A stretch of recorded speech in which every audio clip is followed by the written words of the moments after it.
उनका स्थान तो केंद्रीय मंत्री का है, लेकिन उनकी बोली भाषा गली के उचक्कर नेताओं की तरह है। इसलिए ऐसे उचक्के लोगों की बातों का जवाब देना बहुत ज़रूरी हम लोग नहीं समझते। गिरिराज सिंह ने जिन्ना को ओवैसी को जिन्ना कहा। देखिए, गिरिराज जी एक संवैधानिक पद पर बैठे हुए हैं और उनको अपनी गरिमा का एहसास नहीं है।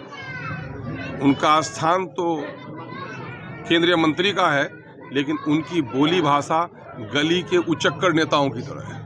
इसलिए ऐसे उचक्के लोगों की बातों का जवाब देना बहुत ज़रूरी हम लोग नहीं समझते। क्या इस बार कलकत्ता बिरयानी चलेगा कि बिहारी बिरयानी चलेगी? कलकत्ता बिरयानी और बिहारी बिरयानी की बात तो हम नहीं कहेंगे, लेकिन हम इतनी बात ज़रूर कहेंगे कि सब लोग सत्ता के लिए लड़ाई लड़ते हैं और MIM इंसाफ की लड़ाई लड़ती है। और कुंडी की जनता ने अब की बार तय किया है, सरकारें हमने बहुत बनाई हैं, जुल्म बहुत हुआ है, अब इंसाफ की लड़ाई लड़नी है। लगातार तीनों पार्टियां कह रही है कि AI में बी टीम है, भाजपा की बी टीम है। अच्छा, जिनको कह रहे हैं तो यह बात जान लीजिए, राजद से पूछ लीजिए कि 90 में भाजपा का साथ लेकर हुकूमत किसने बनाई थी, तो बी टीम कौन है। उनको पूछ लीजिए, जो जदयू बीजेपी के साथ मिलकर सरकार चलाई आज उनके साथ है, तो बी टीम कौन है। जदयू से खुद पूछ लीजिए कि गले गले मिल रहे थे और बोल दिए थे कि मिट्टी में मिल जाएंगे, बीजेपी के साथ नहीं जाएंगे, फिर बीजेपी से भी मिल कर के आए हो, बताओ बीजेपी की बी टीम कौन है। और फिर कल वोट तुमको दे भी दिया जाए तो फिर कल तुम चले जाओगे बीजेपी में, तुम्हारा भरोसा क्या है। इन लोगों को तो खुद गैरत आनी चाहिए। ज़मीर शायद लोगों का बाकी नहीं रह गया है, वरना इन लोगों के ज़मीर जिंदा होते तो इस तरह के शब्द हमारे बारे में बेरहाल नहीं बोल पाते। पुरानी की जनता क्या MI को पसंद कर रही है?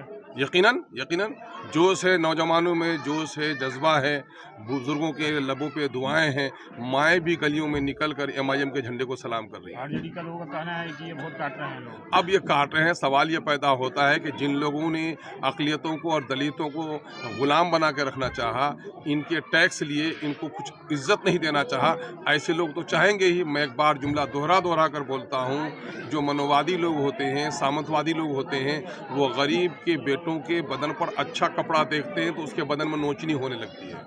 उनके दस्तरखान पे अच्छा खाना देखते हैं तो पेट में ऐंठन होने लगती है। उनकी बस्ती में कोई अगर हक की आवाज़ लगाता है तो उनको बागी नजर आता है, तो हम उनकी परवाह नहीं करते। गिरिराज सिंह हमेशा मुसलमानों को टारगेट करते रहे हैं, लगातार हमेशा विवादित बयान देते रहे हैं। भाई, उसी गिरिराज के साथ तो नीतीश जी भी बैठे रहे हैं, लंबे अरसे तक बैठे रहे हैं। तो इन लोगों से ना पूछिए कि आप कभी उनके तरफ जाते हैं, कभी इनके तरफ आते हैं। आज जो आए हैं अक़लियत का वोट मांगने के लिए, दलितों का वोट मांगने के लिए, फिर कल उधर चले जाइएगा तो क्या ठिकाना आपका है।